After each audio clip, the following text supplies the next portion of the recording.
USA Trains has introduced an easy way to upgrade your USA Trains Ultimate Series rolling stock to body-mounted couplers.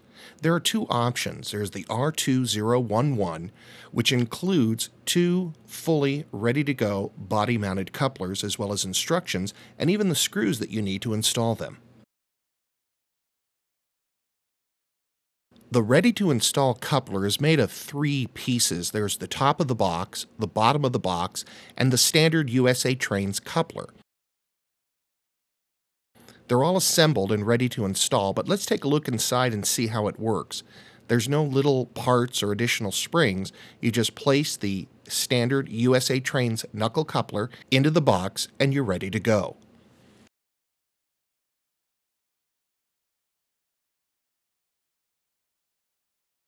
There's also a set of instructions that will help you install these couplers. Your second option is the R2012, and these are just the body-mounted coupler boxes. You get 3 pairs.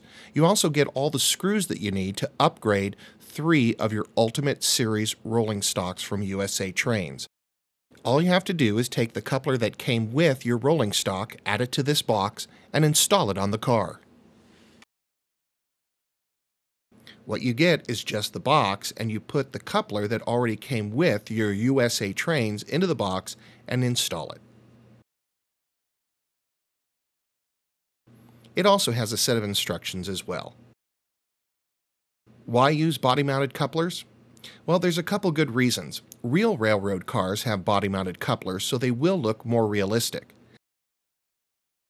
They also allow for closer coupling between cars, which is also more realistic.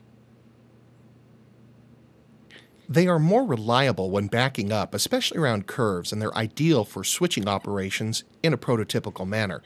The trucks are free to move and follow the track without side forces found when using truck-mounted couplers.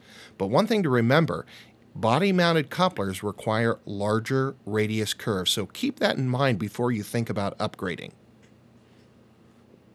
So let's see how to install them. Here are 2 40-foot boxcars from USA Trains. On one, it still has the original hook and loop coupler. On another, we'd already upgraded to the coupler that's mounted on the truck. Now take a look here. Here's 2 hook and loop couplers together on a very tight curve. And you can see here that body-mounted couplers are not going to allow you to go around this tight of curve, so keep that in mind.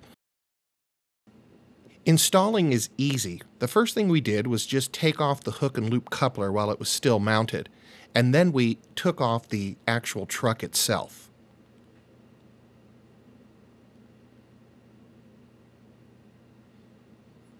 We then took the coupler that came with the original boxcar and took one of the empty boxes and installed the coupler in the box.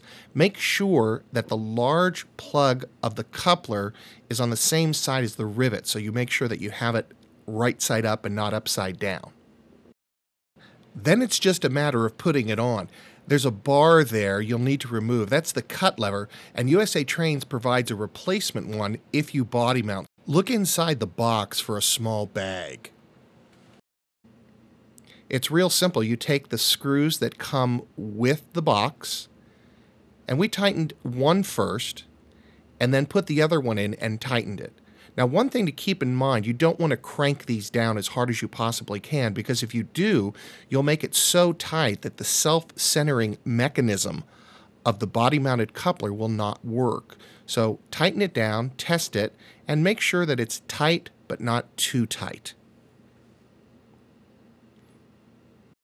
What you want to do now is find that bag of replacement cut levers that you'll need to install because you've upgraded to the body-mounted couplers. They're pretty simple, but there's a small little piece that holds the one end on, and you can fight with that a little bit, but once you get it in place, my suggestion would be is glue it in place. If you try to put the truck back on now, you'll realize that, hey, guess what? I need to remove that tongue that was there and the hook and loop coupler was assembled to it. So it's very simple. All you need to do is remove the metal wheel. We have a nice Dremel tool that will let us cut this off very quickly.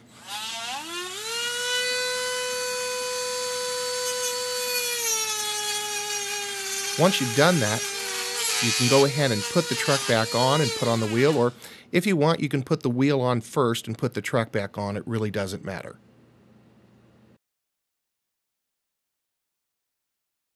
This was one of the easiest upgrades that we have done. It probably took us no more than about 3 minutes to do the actual upgrade, and the more you do, the faster you'll probably get.